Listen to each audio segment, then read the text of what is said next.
welcome back to another episode of Vikings Happy Hour. Fresh off, are you guys excited that the Lions lost? Like, oh my God, is there anything more rewarding than watching that fan base? And there's probably some nice Lions fans out there, but like, thank God they lost. The prominent ones on Twitter are just the worst. Like, well, the bad always rise to the top when it comes to the Twitter arguments. The bad ones are going to get more attention than the nice ones. So I'm sure that there are plenty of nice ones out there, as well. But those ones on Twitter were pretty bad and made it pretty hard to root for the Lions. I will say that.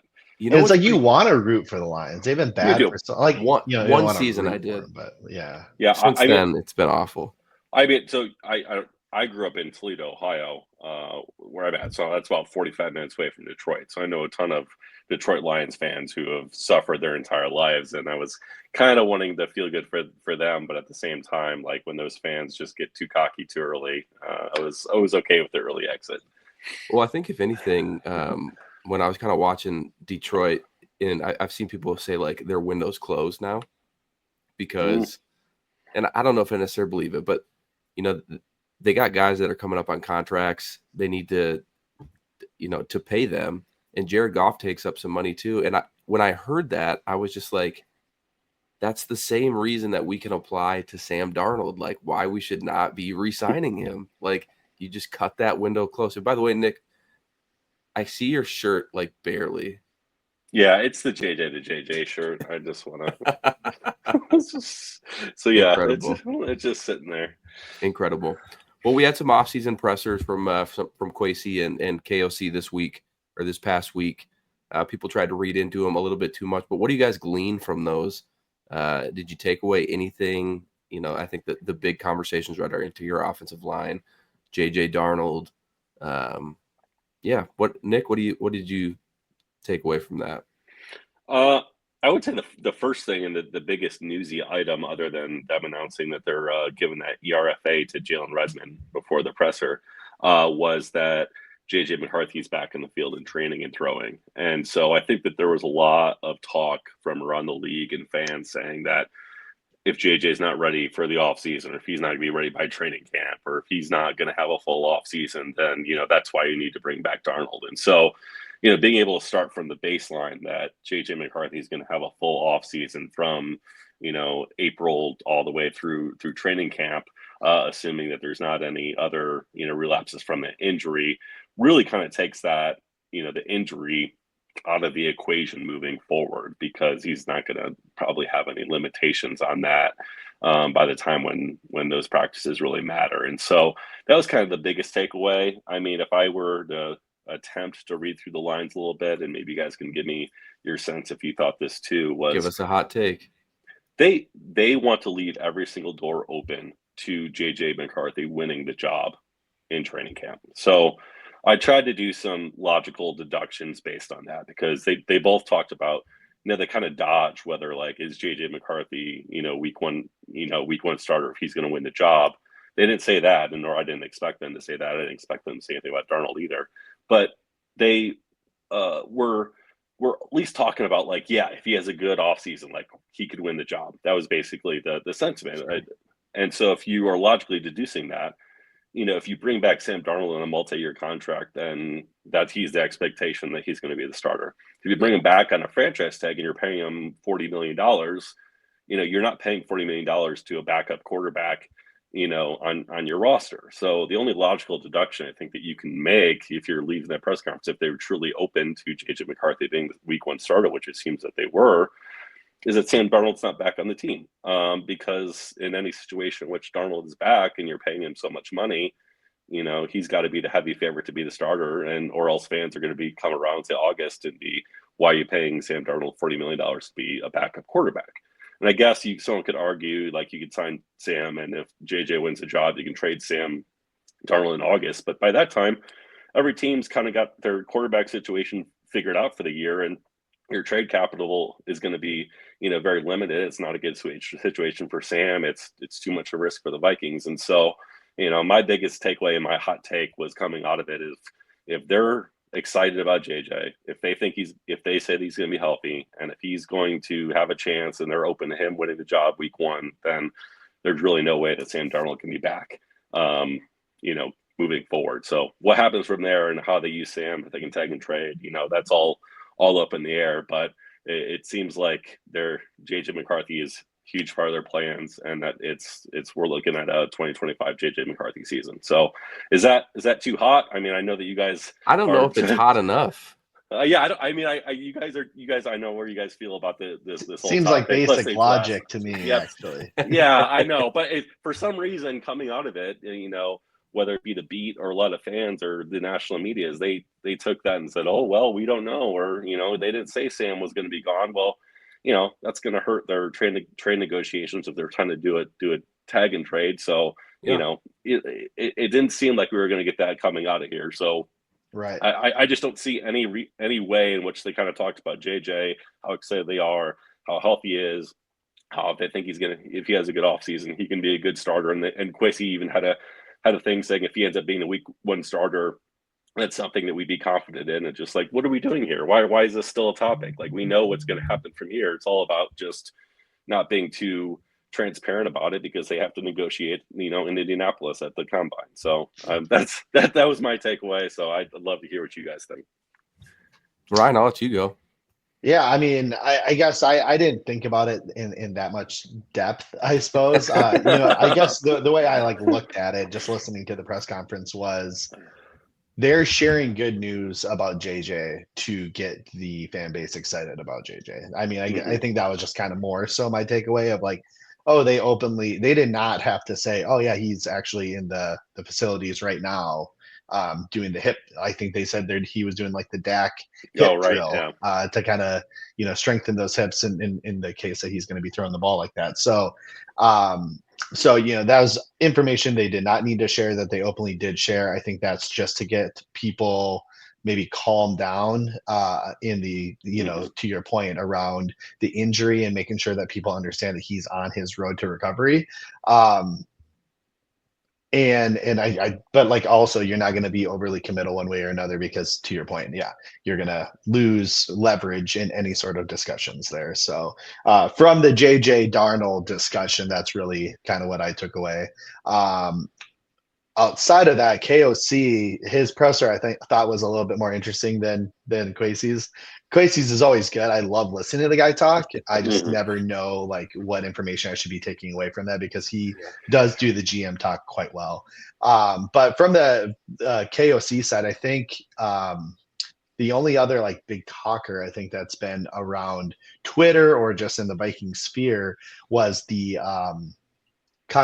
his contract and how he addressed that. I thought he did a great job in terms of just I want to be here. I'm excited to be here. And I think more so getting some clarity. I think Kramer maybe put this out there that they're just, if there is frustration, it's not due to the fact that, or maybe it's guessing, but if there is frustration, it's not due to the fact that negotiations going poorly. It's that there just hasn't been negotiations yet. So I'm very confident he's going to be here long term. I definitely think that's the right move. I think that when you have a coach who can make Sam Darnold play as well as he did, make Josh Dobbs, Nick Mullins, all of these guys competent. I mean, even Kirk. I mean, Kirk's a good quarterback, but you look at what he did in Atlanta this year, obviously post injury, but he brought the best out of Kirk, right? So way different. Yeah, so I just think that if you can keep a coach like this who's built a really solid foundational culture and really has the foundation laid out, let's let him and Kwesi fulfill that vision with JJ McCarthy, with 70 million or whatever it is in cap space to kind of fulfill out that roster and fulfill the promise that they've kind of put forward. So yeah, because that's been the plan really since Kwesi and KOC came to Minnesota, is shed the old contracts, shed the old players, get to 2025 with a rookie quarterback, and the doors open, your window opens. And so it does kind of bother me a little bit when I'm out on the timeline or even just scrolling Reddit and people are feeding this fuel that KOC is upset about this contract. From every presser that KOC has, that would be so out of character for him to throw a hissy fit because he didn't get a contract. at the same time Mike McDaniel did kind of deal.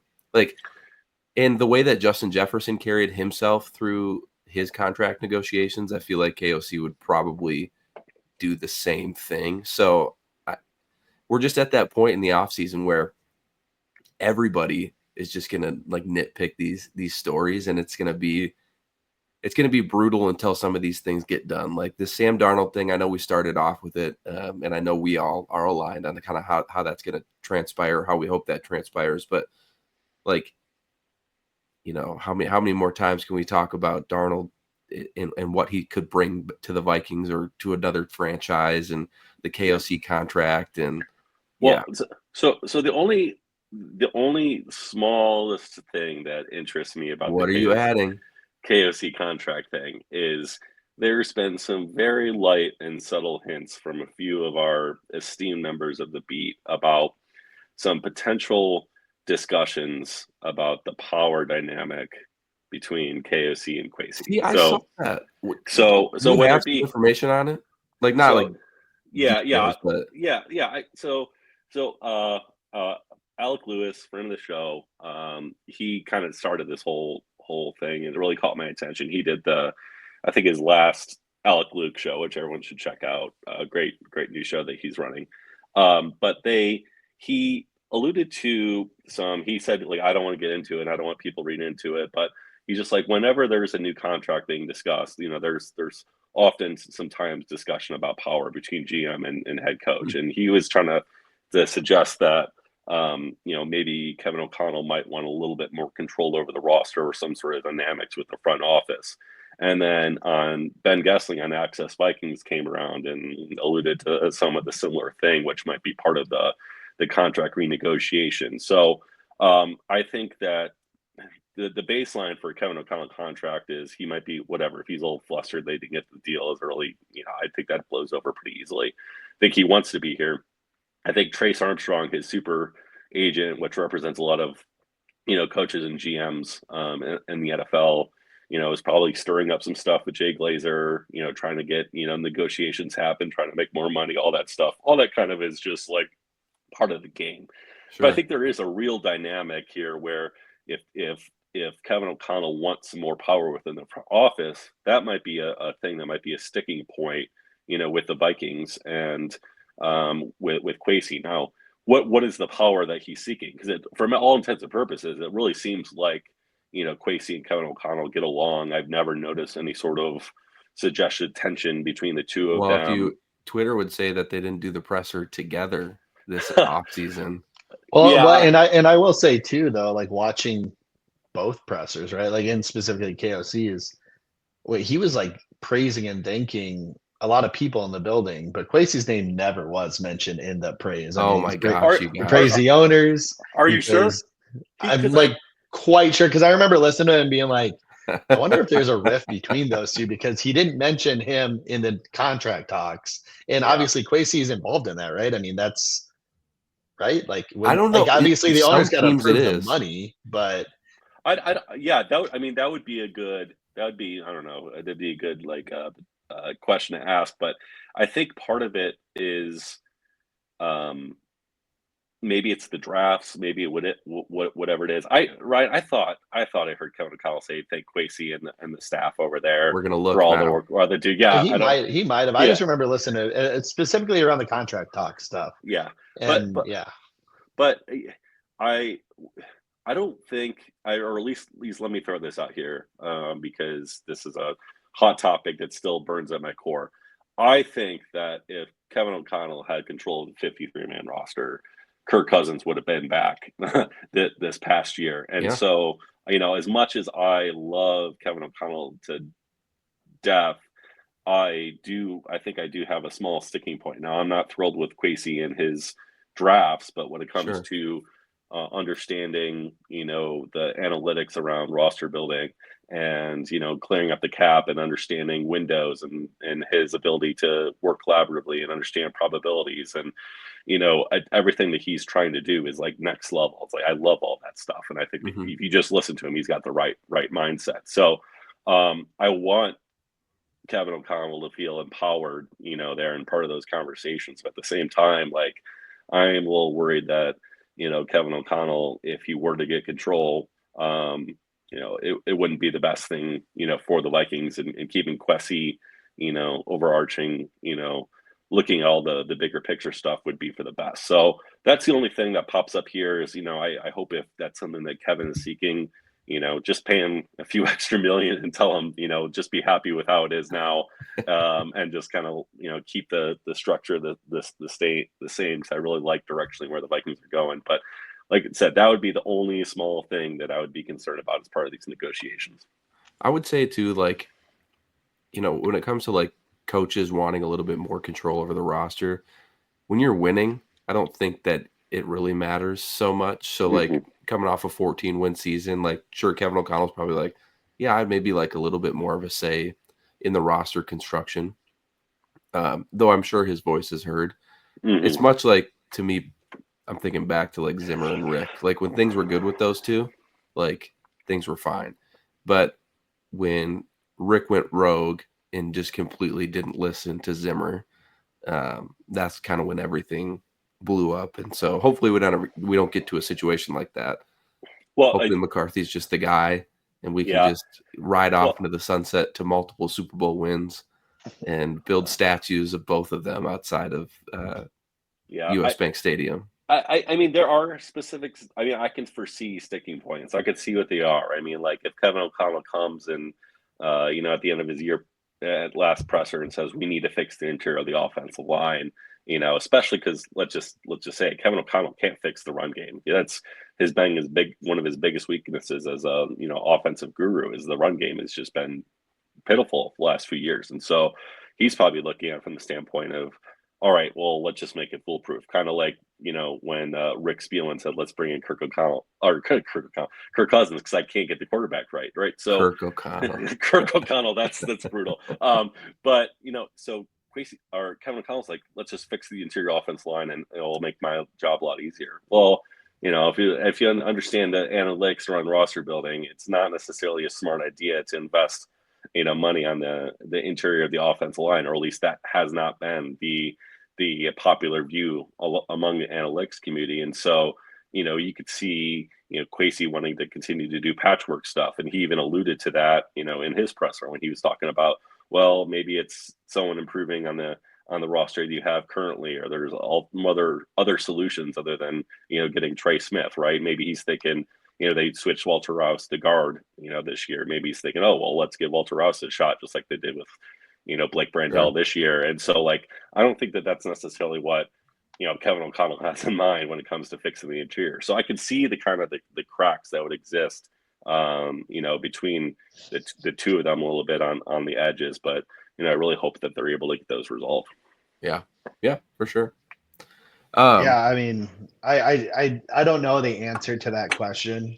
I think it's a mix of both. I think Kevin needs to be a little bit more creative in his run schemes. Sure. And then just the talent that's there has just been abysmal. So you have to spend, right? Like I'm not saying Trey Smith. Like you don't necessarily have to get Trey Smith, but like go get some established guys. Go get Tevin Jenkins, even though he's hurt often. Will Fries, he's played really well before he got hurt, right? Yeah, but there's talent out there. James Daniels before he got hurt. Yeah, there's a lot of talent out there if they can just stay healthy. But then that's the other thing where Trey Smith is reliable. So is that worth $21 million a year? Yeah, I don't know. By the way, did you guys see Mekhi Becton pick up that linebacker and throw him aside on that? Yeah, that's Saquon. Well, and I did mention Mekhi in my Twitter post on guys that we should consider. I'm like, yeah, I mean, I don't know if he's a scheme fit, but unless, if we run a little bit more power or a little bit more gap,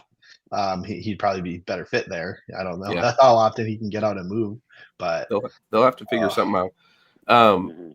As we round out this show, I just want to talk quick. I mean, obviously all the playoff games have wrapped up. Is there anything like the Vikings can take away from any of these teams that are going to the championships game? So you got the Commanders, you got the Eagles, and then on the AFC side, you got the Chiefs and the Bills again. So Ryan, is there anything that like the Vikings as they venture into this offseason, what can we look for out of those teams that we can help our team? Well, outside of Trey Smith.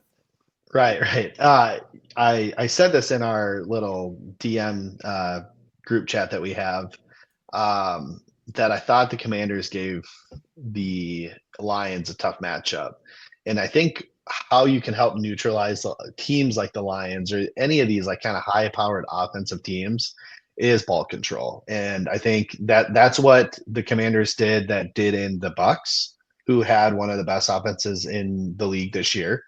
And that's what they did to the Lions. I mean, obviously, yes, the Lions were able to go down and score, and obviously it helps getting did they have a pick six? I think it was. So all that's really helpful, but ball control and putting yourself in good down and distances and running the ball effectively, right? I mean, that's what they've been able to do. And when you have a quarterback who can get out of the pocket and make plays, but also make plays with his legs, something that JJ McCarthy has done in his college days. Obviously, hopefully he can continue that here in the NFL.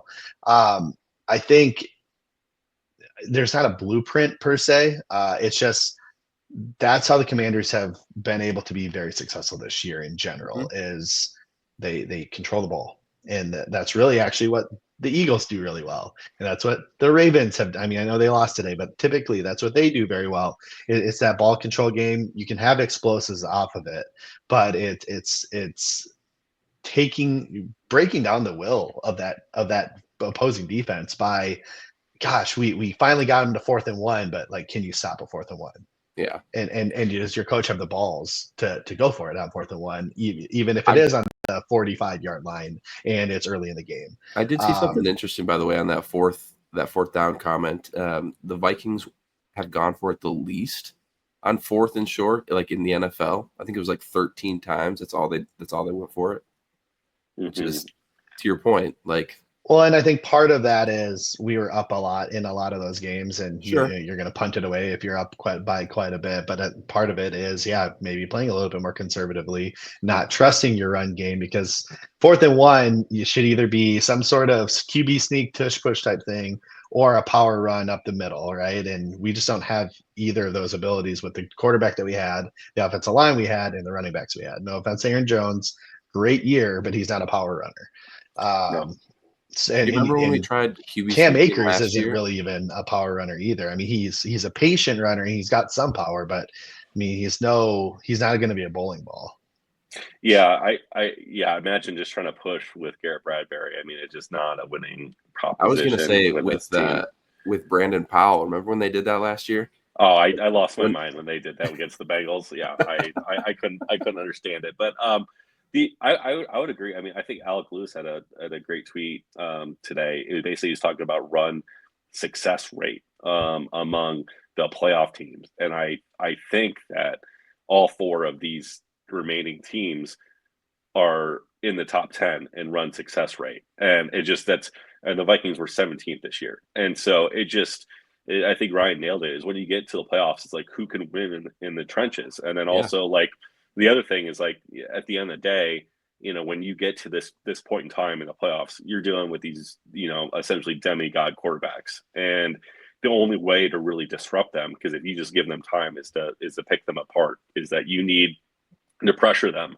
And the Vikings got some great edge rushers, but the best way to pressure a quarterback, as we know, is right up the middle. And we do not have any interior pass rush, right now on our team, whether it be, popular name for the Vikings is Milton Williams, or, I'm sure we'll talk in the future about guys in the draft, an interior defensive line. Osa yeah, would be a name. Yeah. Yeah. We just don't have any interior pass rush. So the interior of both of the trenches on both sides. And I think you guys Ryan's right. Also having a power running back or whoever is going to be crucial to be able to win, in late January in the NFL. And we're just not.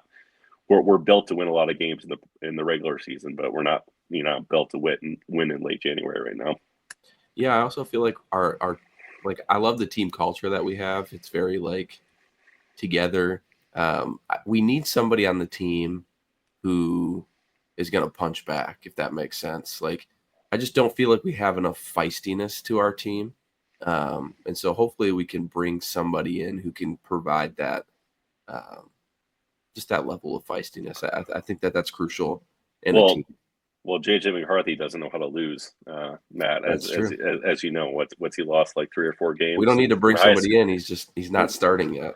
That's exactly right.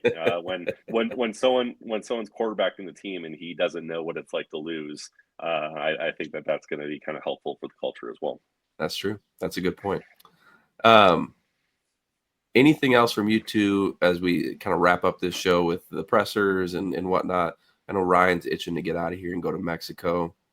No, I was just looking at her notes here. No, I think the only other thing is I think, obviously Kwesi's gotten a lot of flack over the years for the drafts, and rightfully so. I mean, I have tried to defend him a bit on Twitter, just given, 2022 is a weird year because it's your first year. You're kind of going off of a lot of notes from the old regime because that's what we have in our systems.